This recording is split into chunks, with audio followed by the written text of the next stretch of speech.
ദൈവനാമത്തിന് മഹത്വം ഉണ്ടാകട്ടെ. പ്രിയപ്പെട്ടവരെ, നമുക്ക് ദൈവസന്നിധിയിൽ ഒന്നിച്ചുകൂടി വരുവാൻ ദൈവം വീണ്ടും ഒരു അവസരം തന്നല്ലോ. നമ്മുടെ ഇന്നത്തെ ചിന്തയ്ക്കായിട്ട് 1 തീമോഥെയോസ് 1-ാം അധ്യായം അതിൻ്റെ 5ഉം 6ഉം വാക്യങ്ങൾ വളരെ വേഗത്തിൽ വായിക്കാം. 1 തീമോഥെയോസ് 1-ാം അധ്യായം അതിൻ്റെ 5, 6 വാക്യങ്ങൾ. 6-ാം വാക്യത്തിൻ്റെ ആദ്യ ഭാഗം: ആജ്ഞയുടെ ഉദ്ദേശ്യമോ ശുദ്ധ ഹൃദയം, നല്ല മനസാക്ഷി, നിർവ്യാജ വിശ്വാസം എന്നിവയാൽ ഉളവാകുന്ന സ്നേഹം തന്നെ. ചിലർ ഇവ വിട്ടുമാറി. ഇതാ നോക്കുക, പൗലോസ് വിശ്വാസത്തിൽ തൻ്റെ നിജപുത്രൻ എന്ന് താൻ വിശേഷിപ്പിച്ചിരിക്കുന്ന അതിൻ്റെ 2-ാമത്തെ വാക്യത്തിൽ അങ്ങനെയാണ് പറഞ്ഞിരിക്കുന്നത്. തൻ്റെ സ്വന്തം പുത്രൻ എന്ന് വിശേഷിപ്പിച്ചിരിക്കുന്ന തീമോഥെയോസിന് എഴുതുന്ന 1-ാമത്തെ ലേഖനമാണ് ഈ ലേഖനം. ഈ ലേഖനം താന് മക്കദോന്യയില് എഫേസോസിൽ തീമോഥെയോസിനെ ആക്കിയിട്ട് മക്കദോന്യയ്ക്ക് പോയ കാര്യമൊക്കെ അവിടെ 4-ാമത്തെ വാക്യത്തിൽ പറയുന്നുണ്ട്. എഫേസോസ് സഭയുടെ കാര്യം നോക്കാനായിട്ട് അപ്പോസ്തലനായ പൗലോസ് തൻ്റെ മിഷണറി 4-ാം യാത്രയുടെ ആ ഭാഗത്ത് തീമോഥെയോസിനെ എഫേസോസ് എന്ന സഭയുടെ ചുമതല ഏൽപ്പിച്ച് താൻ മക്കദോന്യയ്ക്ക് പോയി. മക്കദോന്യയിൽ താനായിരിക്കുമ്പോൾ എഫേസോസിൽ ഇന്നല്ലെങ്കിൽ നാളെ ചെല്ലാം എന്നൊരു പ്രതീക്ഷ ഉണ്ടായിരുന്നു. എന്നാൽ പല തിരക്കുകൾ കൊണ്ട് തനിക്ക് പോകാനായിട്ട് കഴിഞ്ഞില്ല. അതുകൊണ്ട് എഫേസോസിലെ സഭയുടെ ആവശ്യവും തീമോഥെയോസിന് കടന്നു പോകുന്ന ആ നിലയിലുള്ള അവിടെയുള്ള വെല്ലുവിളികളും അറിഞ്ഞിട്ട് താന് തീമോഥെയോസിനൊരു ലേഖനം എഴുതുകയാണ് ഇവിടെ ചെയ്യുന്നത്. ആ ലേഖനത്തിൽ നമ്മൾ വായിച്ച വാക്യത്തിലേക്ക് വരുമ്പോൾ അവിടെ നോക്കുക, നമുക്ക് ആ വാക്യത്തിൽ ഒതുങ്ങി നിൽക്കാം. ആജ്ഞയുടെ ഉദ്ദേശ്യമോ എന്ന് വെച്ചാൽ താന് തീമോഥെയോസിനോട് പറയുന്ന ഈ കാര്യങ്ങളുടെ ഉദ്ദേശ്യം, അതിൻ്റെ ലക്ഷ്യം, അതിൻ്റെ എയിം എന്താണ്? അതിൻ്റെ ലക്ഷ്യം എന്ന് പറയുന്നത് 4 കാര്യങ്ങളാണ് അവിടെ പറയുന്നത്. 1, ശുദ്ധ ഹൃദയം. തീമോഥെയോസേ, നിനക്കൊരു ശുദ്ധ ഹൃദയം ഉണ്ടായിരിക്കണം. 2, നിനക്കൊരു നല്ല മനസാക്ഷി ഉണ്ടായിരിക്കണം. 3, നിർവ്യാജ വിശ്വാസം ഉണ്ടാകണം. ഈ 3 കാര്യങ്ങൾ കൊണ്ട് ഉരുത്തിരിഞ്ഞു വരുന്ന സ്നേഹം ഉണ്ടാകണം. അങ്ങനെ 4 കാര്യങ്ങൾ കണ്ടോ. തീമോഥെയോസിനോട് അല്ലെങ്കിൽ എഫേസോസിലെ സഭയിലുള്ള ആളുകളോടുള്ള ബന്ധത്തിൽ പറയുന്നത് 4 കാര്യങ്ങളാണ് പറയുന്നത്. 1, ഒരു ശുദ്ധ ഹൃദയം ഉണ്ടാകണം.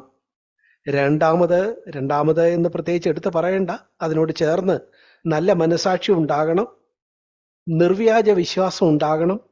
അതുപോലെ തന്നെ ഇതിൻ്റെ എല്ലാം ഫലമായിട്ട് ഉരുത്തിരിയുന്ന സ്നേഹം ഉണ്ടാകണം.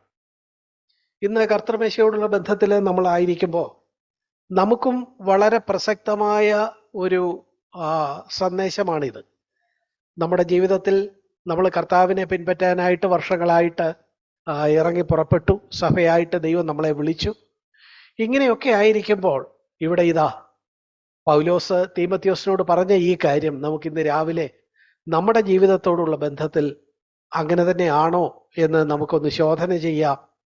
ഇവിടെ നോക്കുക, 1-ാമത് പറയുന്നത് തനിക്കൊരു ശുദ്ധ ഹൃദയം ഉണ്ടായിരിക്കണം. ശുദ്ധ ഹൃദയം എന്ന് പറയുമ്പോൾ ഒരു പ്യുവർ ഹാർട്ട്.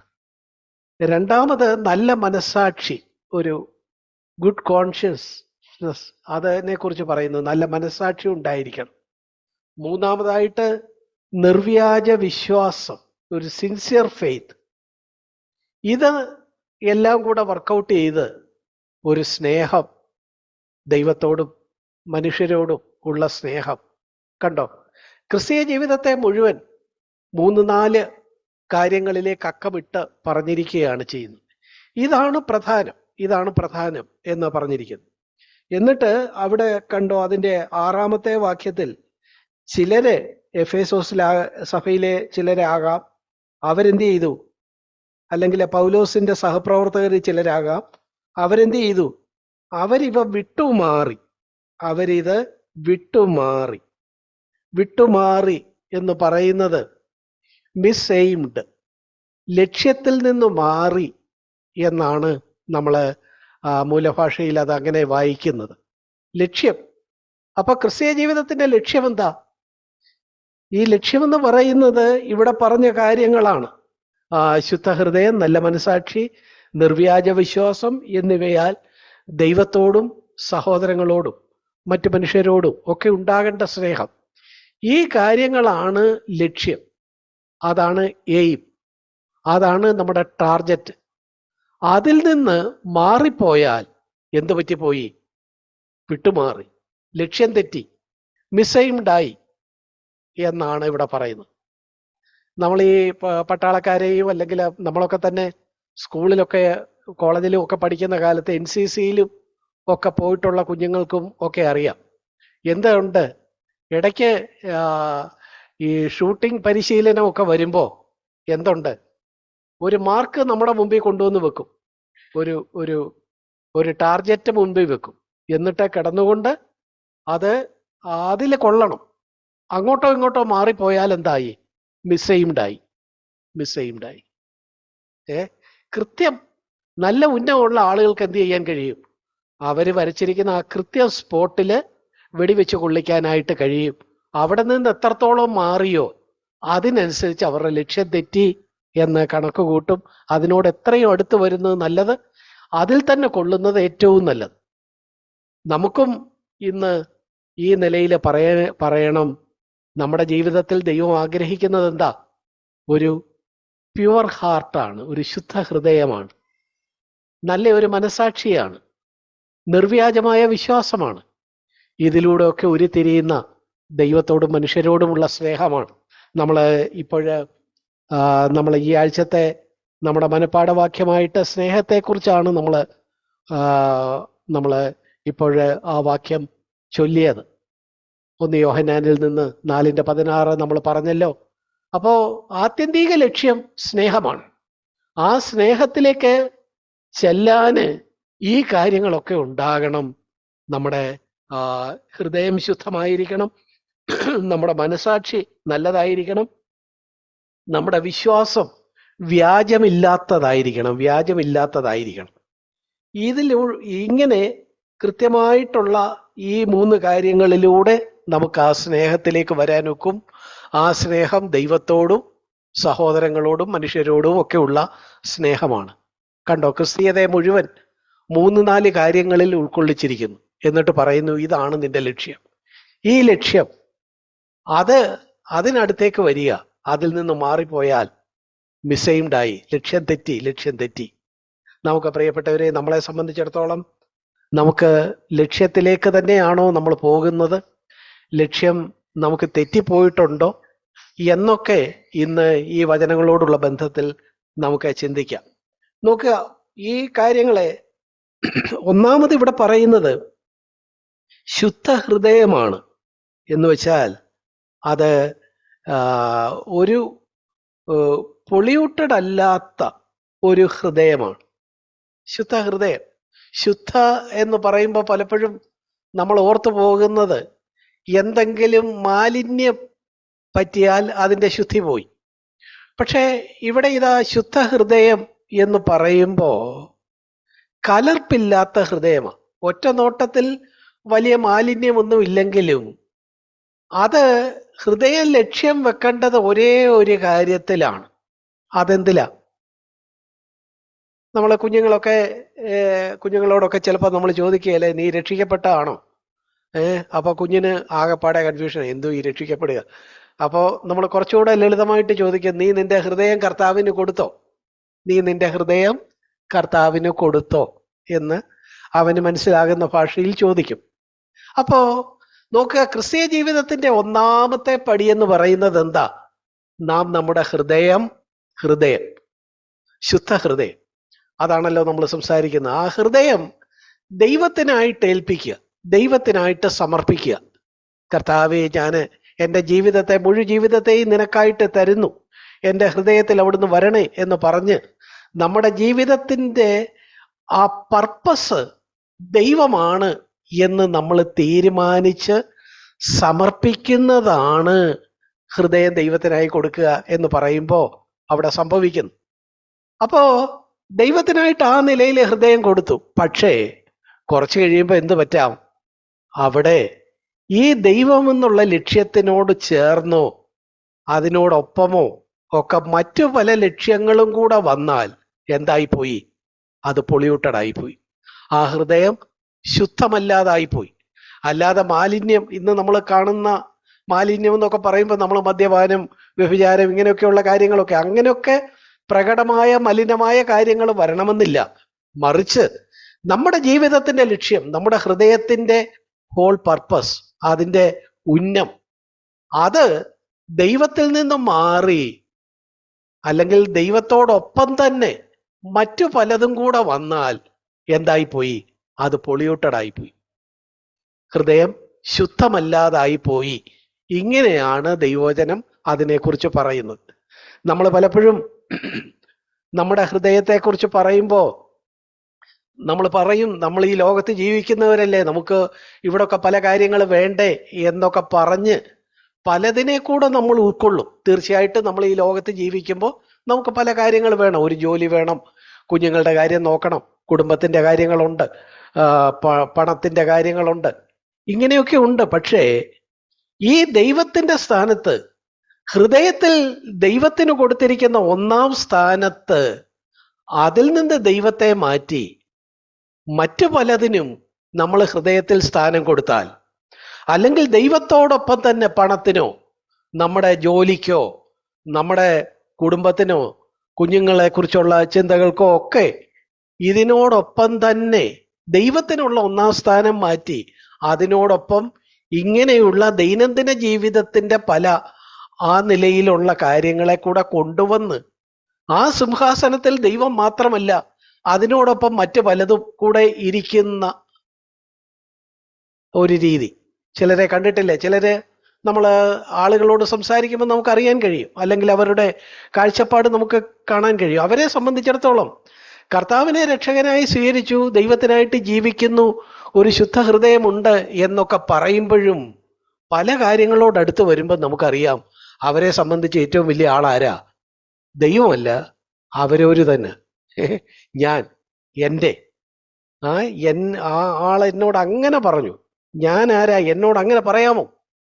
ഞാൻ എന്നോട് അങ്ങനെ പറയാമോ എന്ന് വെച്ചാൽ ഞാൻ ആരാ? ഞാനൊരു വലിയ ഞാനാ.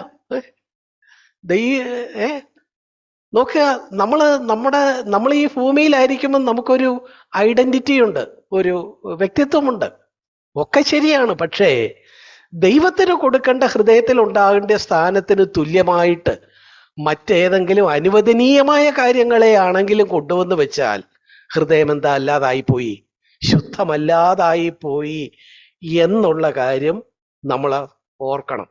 പണം, സ്ഥാനം, സുഖം, സ്വാർത്ഥത, സ്ഥാനമാനങ്ങൾ, ഇങ്ങനെ ഏതെങ്കിലുമൊക്കെ ദൈവത്തിനൊപ്പം തന്നെ കൊണ്ടുവന്ന് വെച്ചാൽ, ദൈവത്തിനുള്ള ഒന്നാം സ്ഥാനം നമ്മുടെ ഹൃദയത്തിൽ നിന്ന് നഷ്ടമായി പോയാൽ ഹൃദയം സ്വർഗം നോക്കുമ്പോൾ ശുദ്ധമല്ലാതായിപ്പോയി, പ്യുവർ അല്ലാതായിപ്പോയി, കലർപ്പ് വന്നു. പ്രകടമായിട്ട് ലോകം മലിനമെന്ന് എണ്ണുന്ന ചില കാര്യങ്ങൾ വരണമെന്നില്ല. മറിച്ച് ആ ലക്ഷ്യത്തിൽ ദൈവത്തെ വെക്കേണ്ടതിന് പകരം അവിടെ നിന്ന് ഏതെങ്കിലും മറ്റു പല കാര്യങ്ങളെ കൂടെ കൊണ്ടുവന്നാൽ പോലും കലർപ്പായി പോയി എന്ന കാര്യം നമ്മൾ ഓർക്കണം. അപ്പൊ നമുക്ക് നമ്മുടെ ജീവിതത്തെ സംബന്ധിച്ചിടത്തോളം നമുക്ക് ദൈവസന്നിധിയിൽ ഇന്ന് ശോധന ചെയ്യാം. ദൈവമേ, ഞാൻ നിന്നെ രക്ഷകനും നാഥനുമായിട്ട് സ്വീകരിച്ച്, അല്ലെങ്കിൽ കുഞ്ഞുങ്ങളുടെ കാര്യം പറഞ്ഞ പോലെ എൻ്റെ ഹൃദയത്തിൽ ഞാൻ കർത്താവിനെ സ്വീകരിക്കുന്നു എന്ന് പറഞ്ഞാണ് നമ്മൾ ഈ വഴിയിലേക്ക് വന്നത്. അന്ന് നമുക്ക് കർത്താവായിരുന്നു പ്രധാനം. പക്ഷെ ഇന്ന് ക്രിസ്തീയ ജീവിതം ഇത്രത്തോളം കടന്നുപോയി, പല വർഷങ്ങൾ കടന്നുപോയി, പല കാര്യങ്ങൾ നമുക്ക് പരിചിതമായി. ഒരു മീറ്റിങ്ങിൽ വന്നാൽ എങ്ങനെ പെരുമാറണമെന്ന് നമുക്കറിയാം. ഓരോരുത്തരോട് വർത്തമാനം പറയുമ്പോൾ എന്ത് പറയണം, എന്ത് പറയരുത് എന്ന് നമുക്കറിയാം. നമ്മൾ ഈ രംഗത്തൊരു മിടുക്കന്മാരായി തീർന്നു.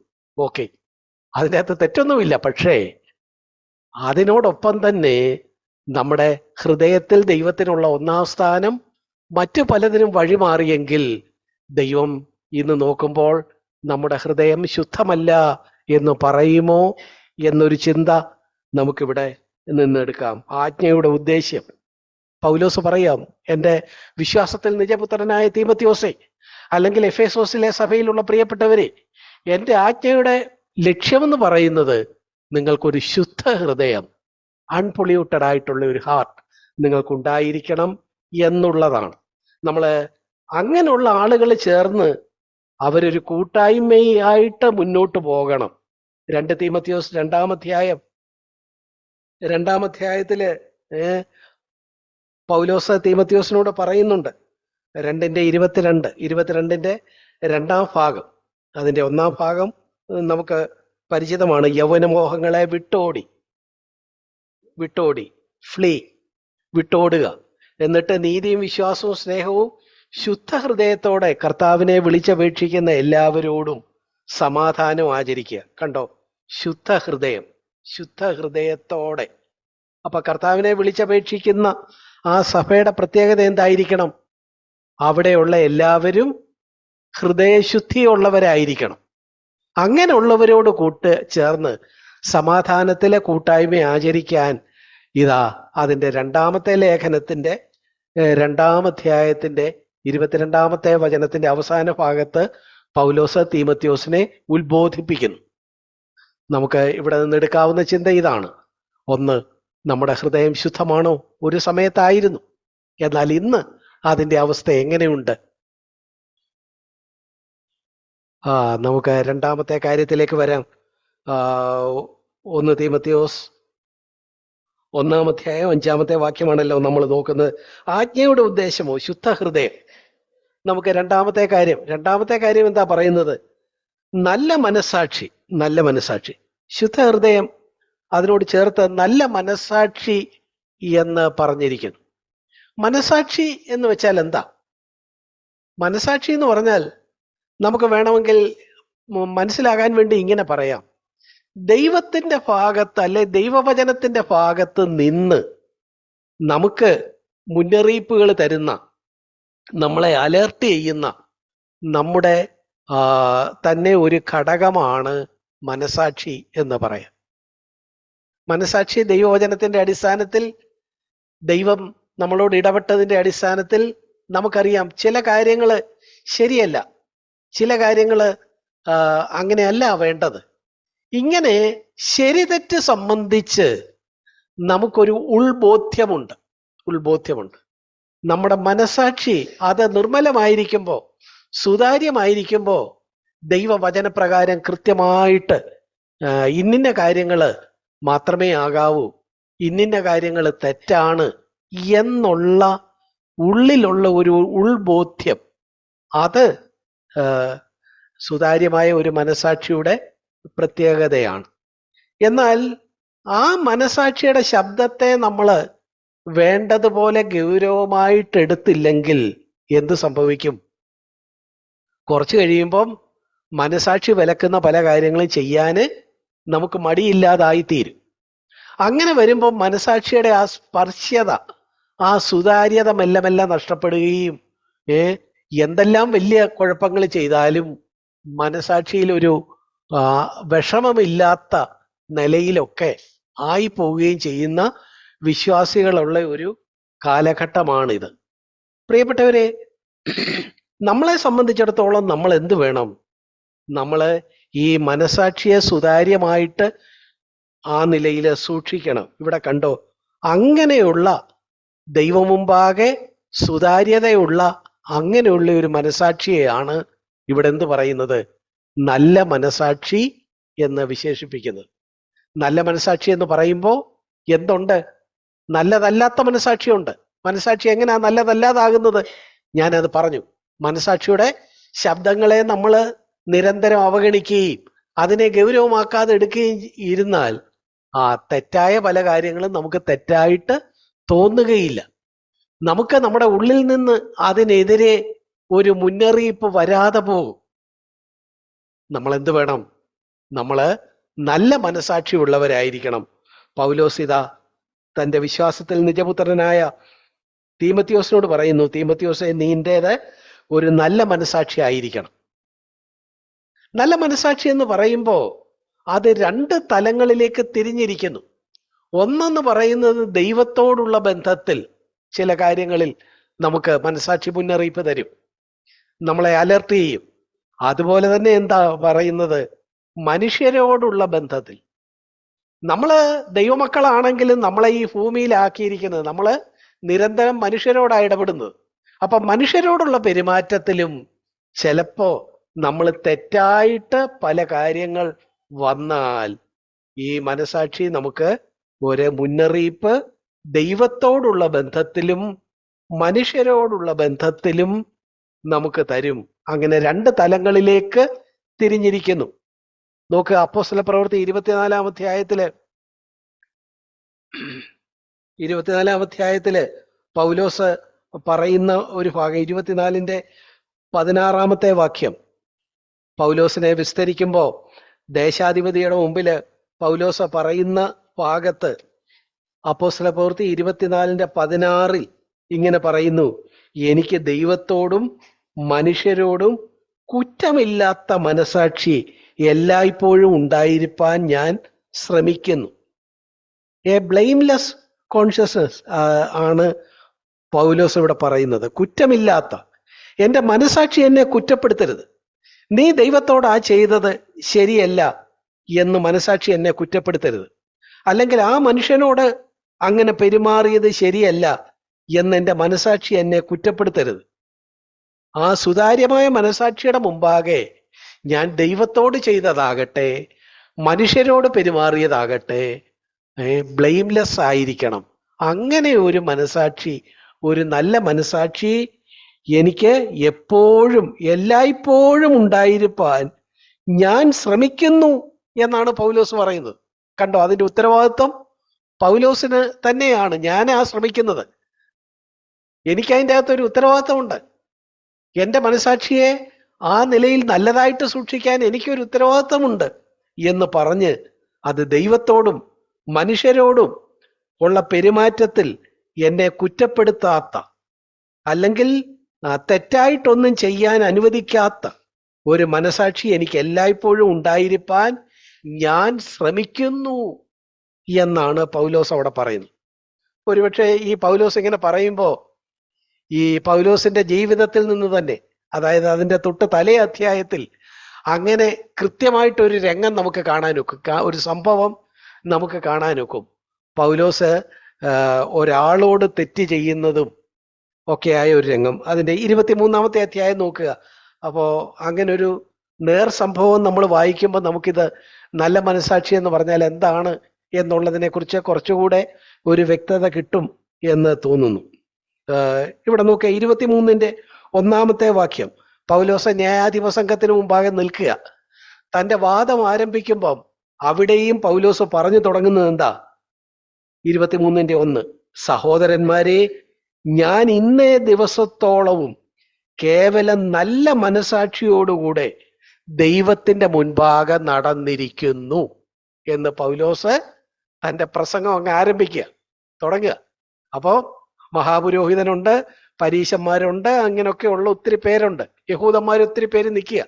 അവരുടെ മുമ്പിൽ താൻ തന്റെ നിലപാട് പറഞ്ഞു തുടങ്ങുക.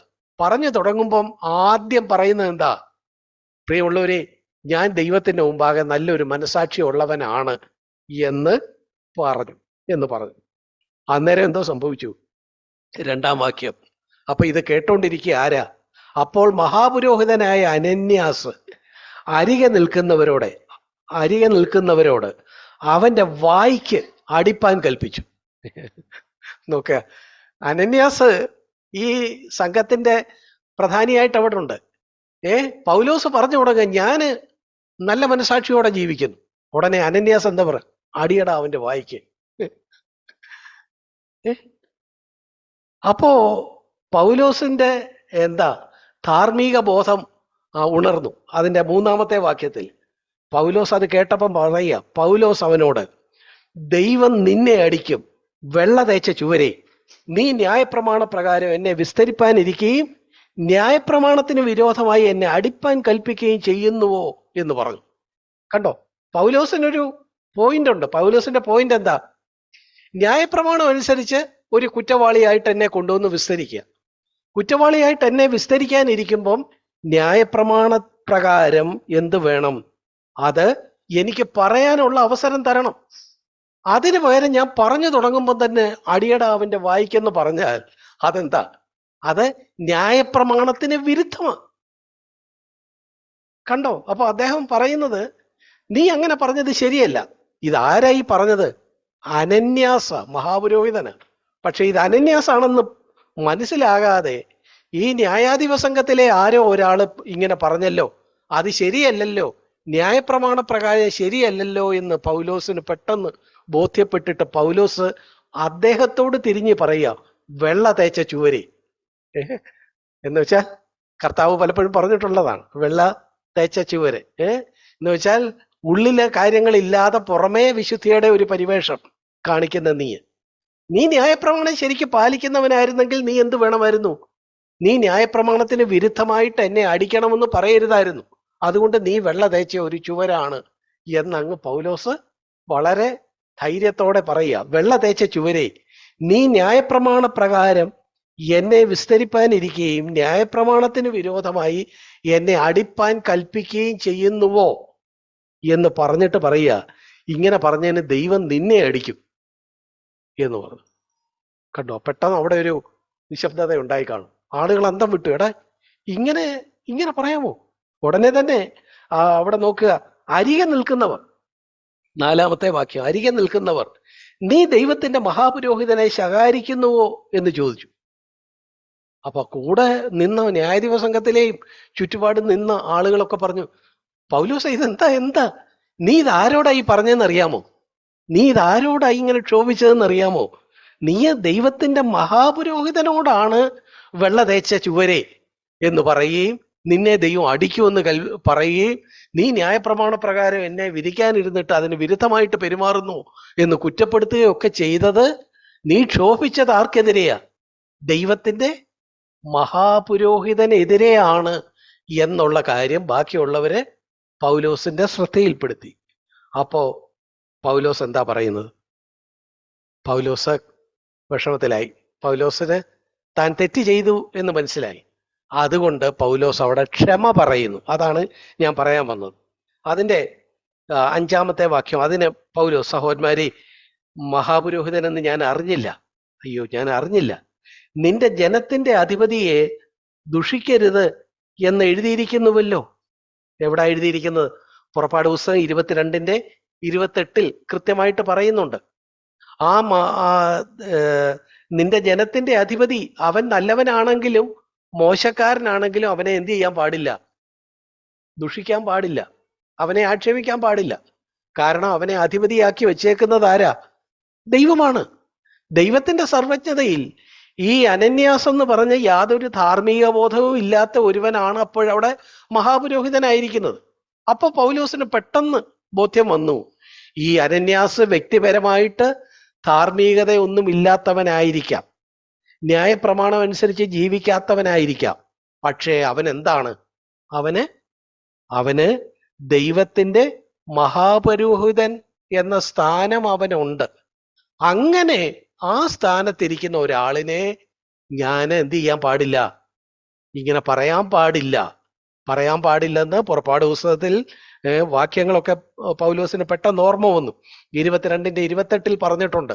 അയ്യോ, ഞാൻ ദൈവവചനത്തിന് വിരുദ്ധമായിട്ട് ഇങ്ങനെ പറഞ്ഞല്ലോ എന്ന് പറഞ്ഞ് പൗലോസ് അവിടെ ഒരു ക്ഷമ പറയുന്നതാണ്, താൻ ഒരു അപ്പോളജി പോലെ അവിടെ സംസാരിക്കുന്നതാണ് നമ്മളവിടെ കാണുന്നത്. കണ്ടോ? ഞാൻ പറഞ്ഞു വന്നത്, എന്തുകൊണ്ടാ പൗലോസ് ഉടനെ അവിടെ ക്ഷമ പറഞ്ഞത്? അതിന്റെ കാരണം നമ്മൾ അപ്പോസ്തല പ്രവൃത്തി 24-16 നമ്മൾ വായിച്ചതാ. ദൈവത്തോടും മനുഷ്യരോടും കുറ്റമില്ലാത്ത ഒരു മനസാക്ഷി എല്ലായ്പ്പോഴും ഉണ്ടായിരിക്കാൻ ഞാൻ ശ്രമിക്കുന്നു. എന്റെ ശ്രമം അതാ, ദൈവത്തോട് കുറ്റമില്ലാത്ത ഒരു മനസാക്ഷി, ഒപ്പം തന്നെ മറ്റു മനുഷ്യരോടും. പ്രിയപ്പെട്ടവരെ, നമ്മൾ ഈ സമൂഹത്തിലായിരിക്കുമ്പോൾ ചിലപ്പോ ഈ സമൂഹത്തിൽ നമ്മുടെ മേലാക്കി വെച്ചിരിക്കുന്ന ചില അധികാരങ്ങൾ ഉണ്ടാവും. അവരൊന്നും ഗുണപ്പെട്ട ആളുകളാകണമെന്നില്ല. പക്ഷേ ദൈവം അവരെ അധികാരങ്ങളായിട്ട് വെച്ചിരിക്കുമ്പോൾ ആ അധികാരത്തിന് കീഴടങ്ങാൻ നമ്മൾ ബാധ്യസ്ഥരാണ്. അവരെ ചോദ്യം ചെയ്യുകയും അവർക്കെതിരെ മത്സരിക്കുകയും ചെയ്യുമ്പോൾ നമ്മൾ ഫലത്തിൽ ദൈവത്തിനെതിരെ തന്നെ മത്സരിക്കുന്നവരായി പോയെന്ന് വരാം. പൗലോസ് കണ്ടോ, പൗലോസിന്റെ ജീവിതത്തിൽ അങ്ങനെ ഉണ്ടായി. താന് ദൈവ വചനത്തിന് വിരുദ്ധമായിട്ട് പറഞ്ഞ ഒരാളോടാണ് ക്ഷോഭിച്ചത്. പക്ഷെ ക്ഷോഭിച്ചു കഴിഞ്ഞപ്പോ അത് ദൈവത്തിന്റെ മഹാപുരോഹിതനായിരുന്നു. പഴയ നിയമ കാലഘട്ടത്തിൽ കണ്ടോ, പഴയ നിയമത്തിൽ അവിടെ ദേവാലയത്തിലെ ഒരു മഹാപുരോഹിതനായിരുന്ന അനന്യാസാണ് എന്ന് മറ്റുള്ളവർ അവന്റെ ശ്രദ്ധപ്പെടുത്തിയപ്പം, അയ്യോ ഞാൻ അറിഞ്ഞില്ല, സോറി എന്ന് പറയാൻ പൗലോസ് ഉടനെ തന്നെ തയ്യാറായി. എന്തുകൊണ്ട്? ഞാൻ എപ്പോഴും ദൈവത്തിന്റെ മുമ്പിൽ മാത്രമല്ല, മനുഷ്യരുടെയും മുമ്പിൽ ഒരു നല്ല മനസാക്ഷി സൂക്ഷിപ്പാൻ ശ്രമിക്കുന്നു എന്ന തൻ്റെ ആ പ്രഖ്യാപനത്തോട് ചേർന്നാണ് ഈ ക്ഷമാപണം അവിടെ നടത്തുന്നത്. ഞാൻ ഈ കാര്യം പറഞ്ഞപ്പോൾ നമുക്ക് വ്യക്തമായല്ലോ പ്രിയപ്പെട്ടവരെ, നമ്മുടെ ജീവിതത്തിലും എവിടെയെങ്കിലും നമ്മൾക്ക് ഒരു മനസാക്ഷിയിൽ ഒരു പോറൽ, നമുക്കൊരു തെറ്റ് വന്നാൽ നമ്മൾ എന്ത് വേണം? നമ്മൾ തെറ്റ് ചെയ്ത ആളോട് ക്ഷമ ചോദിക്കണം. ക്ഷമ ചോദിക്കാതെ പിന്നെയും ഹൃദയം കഠിനപ്പെട്ടു പോയാൽ ആ മനുഷ്യരോടുള്ള ബന്ധത്തിൽ നമ്മുടെ മനസാക്ഷി കുറ്റമുള്ള മനസാക്ഷിയായി മാറും. അതിനൊരു സാധ്യതയുണ്ട്. ഒരുപക്ഷെ പൗലോസ് ഇങ്ങനെ പറയുമ്പോ പൗലോസിന്റെ കൂടുള്ളവരും ഈ നിലയിലുള്ള ബോധ്യങ്ങൾ ഉള്ളവരായിരിക്കണമെന്നില്ല. നമുക്ക് പെട്ടെന്ന് ഒരു രംഗം നോക്കാം. ഫെലിക്സ് ഇത് 24-ാം അധ്യായത്തിലേക്ക് വരുമ്പോ, അപ്പോസ്തല പ്രവൃത്തി 24-ാം അധ്യായത്തിലേക്ക് വരുമ്പോ ഇവിടെ ഇതാ അതിന്റെ നമ്മൾ കാണുന്നു. ഫെലിക്സ് എന്ന് ഒരുവൻ അതിന്റെ ന്യായാധിപനായിട്ടിരുന്ന് പൗലോസിനെ വിസ്തരിക്കുകയൊക്കെ ചെയ്യുന്ന ഒരു ഭാഗം 24-ാം അധ്യായത്തിൽ നമ്മൾ കാണുന്നു. എന്നിട്ട് അതിന്റെ 26-ാമത്തെ വാക്യം നോക്കി, 24-ന്റെ 26. പൗലോസ് തനിക്ക് ദ്രവ്യം തരും എന്ന് ആശിച്ച് പലപ്പോഴും അവനെ വരുത്തി അവനോട് സംഭാഷിച്ചു പോകുന്നു. കണ്ടോ, ഫെലിക്സ് അവിടുത്തെ എന്താ? ഫെലിക്സ് അവിടുത്തെ ഒരു ന്യായാധിപന്. പുള്ളി എന്ത് വേണം? ന്യായാധിപനായിരിക്കുമ്പോൾ ആരോടും കൈക്കൂലി വാങ്ങും ഒന്നും ചെയ്യാതെ ന്യായമനുസരിച്ച് പ്രവർത്തിക്കേണ്ടവനാണ്. പക്ഷേ ആ ഫെലിക്സ് എന്തോ ചെയ്തെന്നാ ഇവിടെ പറഞ്ഞേക്കുന്നത്. ഫെലിക്സ് പൗലോസിനെ ഇടയ്ക്കിടയ്ക്ക് വിളിച്ച് സംസാരിക്കും. എന്താ അവന്റെ ഗൂഢ ഉദ്ദേശം എന്തായിരുന്നു? പരിശുദ്ധാത്മാവ് അവിടെ രേഖപ്പെടുത്തിയിട്ടുണ്ട്. അപ്പോസ്തല പ്രവൃത്തി 24-26. തനിക്ക് പൗലോസ് വല്ലതും കൈക്കൂലി തരുമായിരിക്കും. അപ്പൊ അതിന് അവനെ പ്രേരിപ്പിക്കാൻ വേണ്ടി പൗലോസിനെ കൂടെ വിളിച്ച് സംസാരിക്കുമായിരുന്നു. ഫെലിക്സിന്റെ ഉദ്ദേശം അതായിരുന്നു എന്ന് നമ്മൾ അവിടെ വായിക്കുന്നു. സത്യത്തിൽ ഫെലിക്സ് അങ്ങനെ ചെയ്യാമോ? ചെയ്യാൻ പാടില്ല. ഒരു ന്യായാധിപനായിട്ടിരിക്കുമ്പോ കൈക്കൂലി വാങ്ങിക്കുകയോ മറ്റേ ആളിന്റെ കയ്യിൽ നിന്ന് ദ്രവ്യം വാങ്ങിച്ച് അവൻ അനുകൂലമായിട്ട് വിധി പ്രസ്താവിക്കുകയോ ഒന്നും ചെയ്യാൻ പാടില്ല. പക്ഷേ ഈ ഫെലിക്സിന് എന്തില്ല? താൻ തെറ്റാ ചെയ്യുന്നത് എന്നൊരു ബോധ്യമില്ല. ഫെലിക്സ് പിന്നെയും പൈസ കിട്ടുമോ? പൗലോസ് തന്റെ നേരെ മുമ്പിൽ ഫെലിക്സ് ഈ നിലയെ പെരുമാറി. എന്നിട്ട് അതിന്റെ 27-ാമത്തെ വാക്യം ഒന്ന് കണ്ടോ. തനിക്ക് ദ്രവ്യം തരുമെന്ന് ആശിച്ച് അവനെ വരുത്തി സംഭാഷിച്ചു പോന്നു. പിന്നീട് 2 ആണ്ട് കഴിഞ്ഞിട്ട് ഫെലിക്സിന് പിൻഗാമിയായി ഫെസ്തോസ് വന്നപ്പോ ഫെലിക്സ് യഹൂദന്മാരുടെ പ്രീതി സമ്പാദിക്കണം എന്ന് വെച്ച് പൗലോസിനെ തടവുകാരനായി വിട്ടേച്ചു പോയി. ഈ ഫെലിക്സിന്റെ കാര്യം നമ്മൾ നോക്കുമ്പോ അവന് സത്യത്തില് പൗലോസ് തെറ്റുകാരനല്ലെന്നറിയാം. പൗലോസിനെ വെറുതെ വിടേണ്ടതാണ്. അവന് യഹൂദ നിയമങ്ങളൊക്കെ ഈ ഫെലിക്സിന് അറിയാം. അതിന്റെ 24-ാം വാക്യം കണ്ടോ. ഈ ഫെലിക്സിന്റെ ഭാര്യ ദ്രുസില്ല എന്ന് പറയുന്നവള് ഒരു യഹൂദ സ്ത്രീ ആയിരുന്നു. അങ്ങനെ യഹൂദ ന്യായപ്രമാണവും ഒക്കെ അറിയാവുന്നവനാണ് ഈ ഫെലിക്സ്. ആ ഫെലിക്സ് ഒരു തെറ്റും ചെയ്യാത്ത ഒരുവനെ തന്റെ മുമ്പിൽ കൊണ്ടുവന്നപ്പോ അവനെ തെറ്റൊന്നും ചെയ്യുന്നില്ലെന്ന് മനസ്സിലാക്കിയാൽ ന്യായാധിപൻ എന്ത് വേണം? അവനെ വെറുതെ വിടണം. ഇവിടെ ഫെലിക്സ് എന്തുകൊണ്ട് അവനെ വെറുതെ വിട്ടില്ലെന്നാ പറയുന്നത്? യഹൂദന്മാരുടെ പ്രീതി തനിക്ക് എങ്ങനെയെങ്കിലും വേണം. ഈ പൗലോസിനെ വെറുതെ വിട്ടാൽ യഹൂദന്മാരുടെ പ്രീതി കിട്ടുകയില്ല എന്ന് മനസ്സിലാക്കി അവനെ തടവുകാരനായിട്ട് അടുത്ത് വന്ന ഫെസ്തോസിന് വിട്ടുകൊടുത്തേച്ച് ഫെലിക്സ് സ്ഥലം മാറിപ്പോയി എന്നാണ് നമ്മൾ വായിക്കുന്നത്. ഓക്കെ, ഫെലിക്സിനെ കുറിച്ച് 2 വാക്യങ്ങളിൽ 26-ഉം 27-ഉം വാക്യങ്ങളിൽ അവൻ മനസാക്ഷി ഇല്ലാതെ പെരുമാറിയ 2 കാര്യങ്ങളിലേക്ക് ഈ 26ഉം 27ഉം വാക്യങ്ങൾ വെളിച്ചം വീശുന്നുണ്ട്. ഒന്ന്, അവൻ ന്യായാധിപനായിരിക്കെ കൈക്കൂലിക്കായിട്ട് താല്പര്യപ്പെട്ടു. 2, അവൻ ന്യായാധിപനായിരിക്കെ നിരപരാധിയെ വെറുതെ വിടുന്നതിന് പകരം ആളുകളുടെ സമൂഹത്തിന്റെ പ്രീതി നേടാൻ വേണ്ടി അവനെ പിന്നെയും പിന്നെയും തടവുകാരനായിട്ട് വിട്ടേച്ചു പോന്നു. ഇതാണ് നമ്മൾ ഫെലിക്സിനെ കുറിച്ച് വായിക്കുന്നത്. പ്രിയപ്പെട്ടവരെ, നമ്മുടെ മാതൃക ആരാ? ഫെലിക്സ് ആണോ പൗലോസ് ആണോ? ഫെലിക്സ് അല്ല. ഞാൻ പറഞ്ഞു വന്നത്, സമൂഹത്തിൽ നമ്മുടെ കൂടെ ഓഫീസിൽ ജോലി ചെയ്യുന്ന ആളുകൾ, സമൂഹത്തിൽ നമുക്ക് അറിയാവുന്ന ആളുകളൊക്കെ ഫെലിക്സിനെ പോലുള്ള ആളുകളായിരിക്കാം. പക്ഷെ അത് നമുക്ക് നമ്മുടെ മനസാക്ഷി വിട്ട് പെരുമാറാൻ ഒരു എക്സ്ക്യൂസ് ആയിട്ട് എടുക്കാൻ പാടില്ല.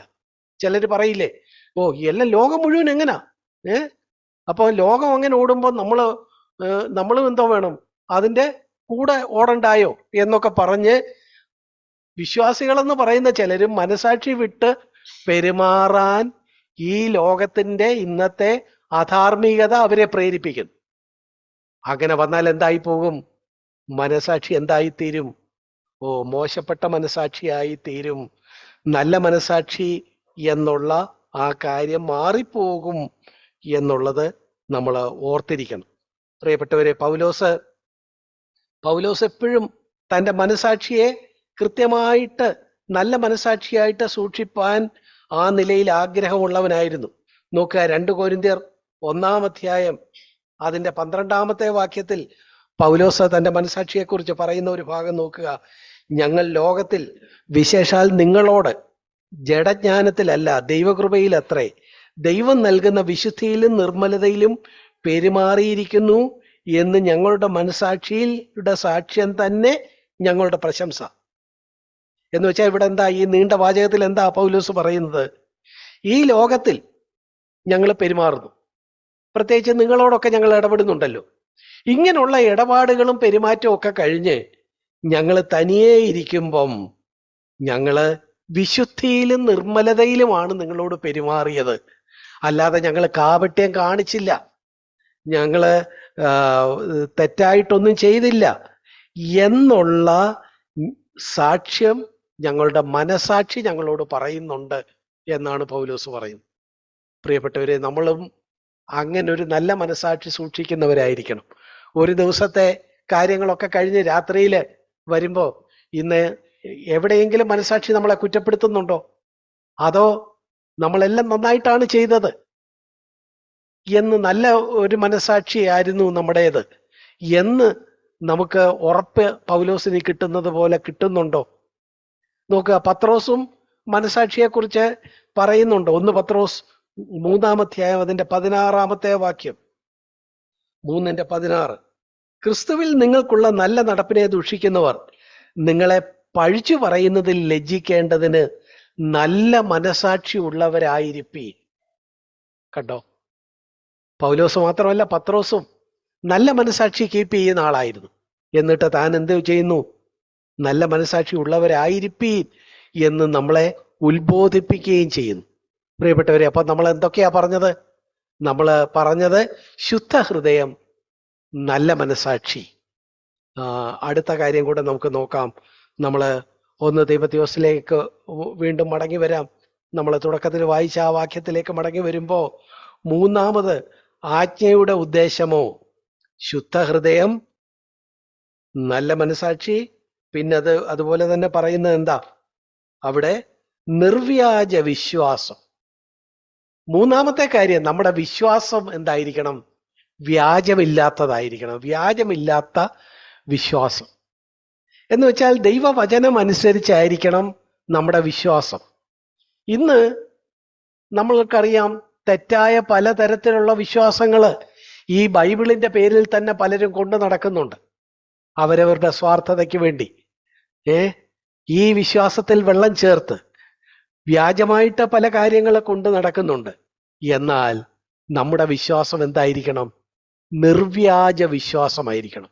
ദൈവവചനത്തെ അതിൻ്റെ തനിമയിൽ അതിനെ പിടിക്കുന്നവരായിരിക്കണം.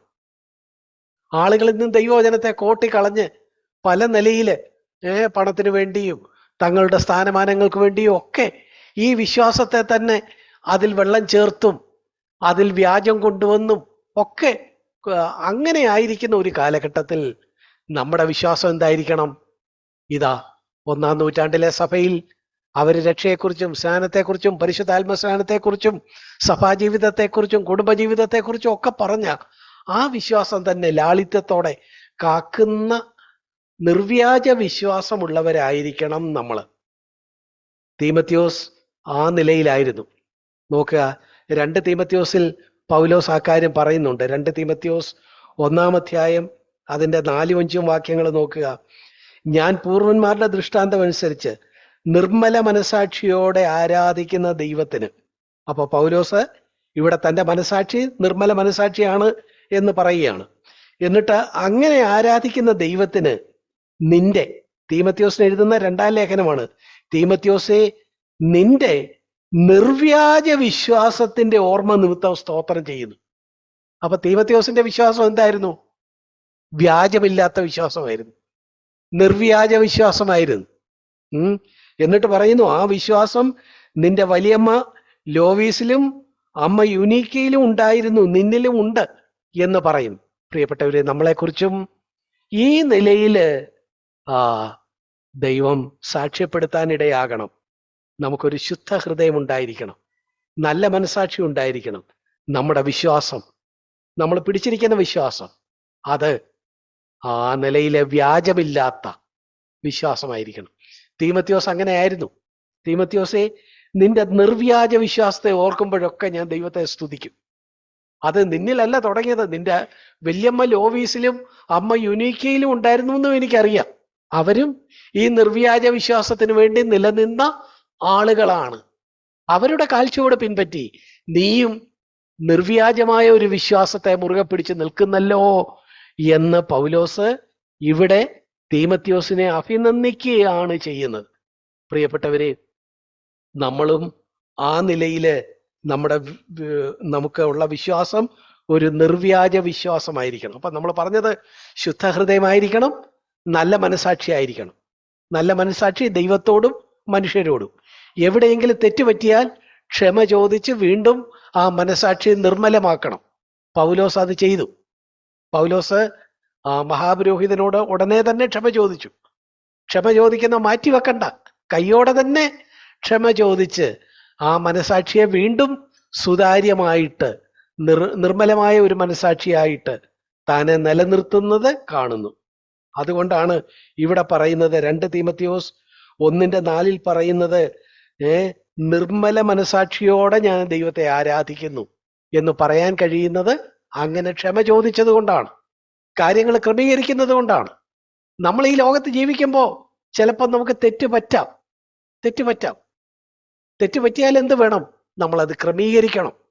നമ്മൾ എപ്പോഴും പറയാറുള്ളത് പോലെ 1 യോഹന്നാൻ 1:9 നമുക്കൊരു പാപം സംഭവിച്ചാൽ നമ്മളത് കർത്താവിനോട് ഏറ്റു പറഞ്ഞ് നിർമ്മലീകരിക്കണം. അങ്ങനെ മനസാക്ഷിയെ നിർമ്മലമായിട്ട് സൂക്ഷിക്കണം. ദൈവത്തിന് മാത്രം 1-ാം സ്ഥാനം കൊടുത്ത് ഹൃദയത്തെ ശുദ്ധമായിട്ട് വെക്കണം. നമ്മുടെ വിശ്വാസം ഈ ദൈവവചനത്തിന് ചേർന്നതായിട്ട് നിലനിർത്തിക്കൊണ്ട് നിർവ്യാജ വിശ്വാസമുള്ളവരായിട്ട് നമ്മളായിരിക്കണം. തീമത്യോസിനെ കുറിച്ച് ആലോചിക്കുമ്പം പൗലോസിന് ഒത്തിരി ഈ നിലയിലുള്ള നന്മകള് തീമത്യോസിൻ്റെത് ഓർമ്മ വരിക ചെയ്യുന്നത്.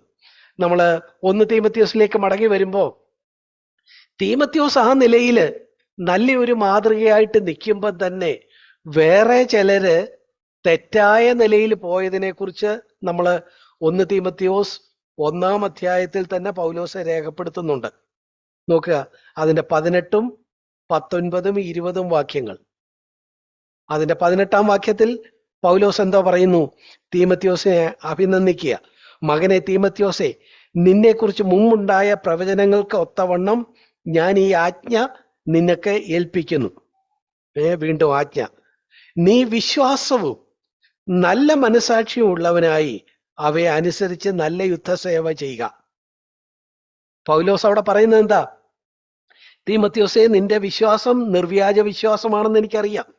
നിനക്ക് നല്ല മനസാക്ഷി ഉണ്ടെന്ന് എനിക്കറിയാം. നിനക്ക് ശുദ്ധ ഹൃദയമുണ്ടെന്ന് എനിക്കറിയാം. അങ്ങനെ തന്നെ നീ നിന്ന് ഈ പോർക്കളത്തിൽ വിശ്വാസത്തിന് വേണ്ടി നല്ല യുദ്ധസേവ ചെയ്യുക എന്നവിടെ തീമത്യോസിനെ വീണ്ടും ഉത്ബോധിപ്പിക്കുന്നു. ഉത്ബോധിപ്പിച്ചിട്ട് 19ഉം 20ഉം വാക്യങ്ങളിൽ ആ കാലഘട്ടത്തിൽ തന്നെ ഉണ്ടായ 2 പേരുടെ തെറ്റുകളെ കുറിച്ച് പറയുന്നു. കണ്ടോ 19ആം വാക്യം, ചിലർ നല്ല മനസാക്ഷി തള്ളിക്കളഞ്ഞിട്ട് അവരുടെ വിശ്വാസ കപ്പൽ തകർന്നുപോയി. ഹുമനയോസും അലക്സന്തരും ഈ കൂട്ടത്തിലുള്ളവർ ആകുന്നു. പൗലോസിന്റെ സഹപ്രവർത്തകരായിട്ട് തീമോഥെയോസിനെ പോലെ ഉണ്ടായിരുന്ന 2 പേരാണ് ആര്? ഹുമനയോസും അലക്സന്തരും. അവരെന്തോ പറ്റി? അവരുടെ വിശ്വാസ കപ്പൽ തകർന്നുപോയി. എന്ന് വെച്ചാൽ അവരുടെ നിർവ്യാജ വിശ്വാസം വ്യാജമായി പോയി. അതിന്റെ മേളിൽ പറയുന്നു, അവരുടെ നല്ല മനസാക്ഷി അവർ തള്ളിക്കളഞ്ഞു. ഈ മനസാക്ഷിയും ഹൃദയവും വിശ്വാസവും എല്ലാം ഇന്റർലിങ്ക്ഡ് ആണ്. നമ്മളിവിടെ പല വാക്യങ്ങൾ വായിക്കുമ്പോൾ നമുക്ക് കാണാൻ കഴിയും. നല്ല മനസാക്ഷി പോയാൽ വിശ്വാസ കപ്പൽ തകരും. കണ്ടോ, നല്ല മനസാക്ഷിയും നിർവ്യാജ വിശ്വാസവും ഒക്കെ ഒരു കാലത്ത് പിടിച്ചിരുന്നവരായിരുന്നു ആര്? ഹുമനയോസും അലക്സന്തരും. എന്നാൽ അവർക്ക് എന്ത് പറ്റിപ്പോയി? അവർ നല്ല മനസാക്ഷി കളഞ്ഞു. പിന്നെന്തോ പറ്റി? വിശ്വാസം പോലും ഇത് വിട്ടു. വിശ്വാസം വിട്ടിട്ട് തെറ്റായിട്ടുള്ള പല പഠിപ്പീരും അവർ നടത്തുന്നതായിട്ടും പൗലോസ് പറയുന്നുണ്ട്. 2 തീമോഥെയോസിൽ നോക്കുക. 2 തീമോഥെയോസ് 2:17-18 വാക്യങ്ങളില് ഹുമനയോസും പിന്നെ ഫിലേത്തോസ് മറ്റൊരാളെ കുറിച്ചാണ് പറയുന്നത്. അവര് തെറ്റിപ്പോയവരെ കുറിച്ച് പറയുക. അവർ സത്യം വിട്ട് തെറ്റി പുനരുത്ഥാനം കഴിഞ്ഞു എന്ന് പറഞ്ഞ് ചിലരുടെ വിശ്വാസം മറിച്ചു കളയുന്നു. പുനരുത്ഥാനമൊക്കെ കഴിഞ്ഞു എന്നൊരു തെറ്റായ പഠിപ്പിക്കലും അങ്ങനെ ഒരു തെറ്റായ വിശ്വാസവും ഒക്കെ ആണിപ്പം ഹുമനയോസും ഒക്കെ പിടിച്ചിരിക്കുന്നത് എന്നാണ് ഇവിടെ പറയുന്നത്. കണ്ടോ പ്രിയപ്പെട്ടവരെ? അപ്പോ ഇവര് നല്ല മനസാക്ഷി പോയി, വിശ്വാസ കപ്പല് തകർന്നുപോയി, അവരുടെ വിശ്വാസം വ്യാജമായി പോയി, ദുരുപദേശങ്ങൾ അവർ വിശ്വസിക്കാൻ തുടങ്ങി. അവരെ നമുക്ക് എന്ത് കാണാം? അവരെ ഒരു നിഷേധ മാതൃകയായിട്ട് കാണാം. നെഗറ്റീവ് എക്സാമ്പിൾ ആണ് ഹുമനയോസും അലക്സന്തരും, അല്ലെങ്കിൽ ഹുമനയോസും ഫിലേത്തോസും. അവരൊക്കെ നിഷേധ മാതൃകകളാണ്, നെഗറ്റീവ് എക്സാമ്പിൾസ് ആണ്. എന്നാൽ ഒരു പോസിറ്റീവ് എക്സാമ്പിൾ ആരാണ്? തീമോഥെയോസ്. നമ്മൾ എന്തായിരിക്കണം? നമ്മൾ തീമോഥെയോസിനെ പോലെ ആയിരിക്കണം. ഒരു കാര്യം കൂടെ പറഞ്ഞ് ഞാൻ എൻ്റെ വാക്കുകളെ അവസാനിപ്പിക്കാം. നമ്മൾ വായിച്ച വാക്യത്തിലേക്ക് മടങ്ങി വരാം. 1 തീമോഥെയോസ് 1:5 വാക്യം. ശുദ്ധ ഹൃദയം വേണം, നല്ല മനസാക്ഷി വേണം, നിർവ്യാജ വിശ്വാസം വേണം. അവ 3 കൊണ്ട് എന്തു വേണം? അവ 3 കൊണ്ട് നമ്മള് നിർവ്യാജ വിശ്വാസം എന്നിവയാൽ ഉളവാകുന്ന സ്നേഹത്തിലേക്ക് നമ്മൾ എത്തണം. സ്നേഹം നമ്മൾ നേരത്തെ പറഞ്ഞല്ലോ, 1 യോഹന്നാൻ 4-ാം സ്നേഹം 2 തലങ്ങളിലുള്ള സ്നേഹത്തെക്കുറിച്ച് അവിടെ പറയുന്നുണ്ട്. 1 യോഹന്നാൻ 4-ാം അതിന്റെ 19 മുതലുള്ള വാക്യങ്ങൾ നോക്കുക. അവൻ ആദ്യം നമ്മെ സ്നേഹിച്ചത് കൊണ്ട് നാം സ്നേഹിക്കുന്നു. നമ്മളപ്പോ എന്തോ വേണം? ദൈവത്തോടുള്ള സ്നേഹം. ഈ സ്നേഹത്തിന് 2 തലങ്ങളാണ്. ദൈവത്തോടുള്ള സ്നേഹം, മനുഷ്യരോടുള്ള സ്നേഹം. ദൈവം നമ്മളെ ആദ്യം സ്നേഹിച്ചത് കൊണ്ട് നാം ദൈവത്തെ തിരിച്ച് സ്നേഹിക്കണം. ഞാൻ ദൈവത്തെ സ്നേഹിക്കുന്നു എന്ന് പറയുകയും തൻ്റെ സഹോദരനെ പകയ്ക്കുകയും ചെയ്യുന്നവൻ കള്ളനാകുന്നു. താൻ കണ്ടിട്ടുള്ള സഹോദരനെ സ്നേഹിക്കാത്തവന് കണ്ടിട്ടില്ലാത്ത ദൈവത്തെ സ്നേഹിപ്പാൻ കഴിയുന്നതല്ല. ദൈവത്തെ സ്നേഹിക്കുന്നവൻ സഹോദരനെയും സ്നേഹിക്കണം എന്നീ കൽപ്പന നമുക്ക് അവങ്കൽ നിന്ന് ലഭിച്ചിരിക്കുന്നു.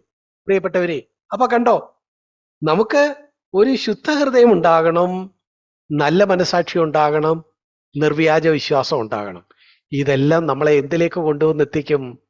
ദൈവത്തോടുള്ള ഒരു യഥാർത്ഥ സ്നേഹത്തിലേക്ക് നമ്മളെ കൊണ്ടുവന്നെത്തിക്കും. ദൈവത്തോട് സ്നേഹമുണ്ടെങ്കിൽ എന്തോ സംഭവിക്കും? സഹോദരന്മാരോടും സ്നേഹമുണ്ടായിരിക്കും.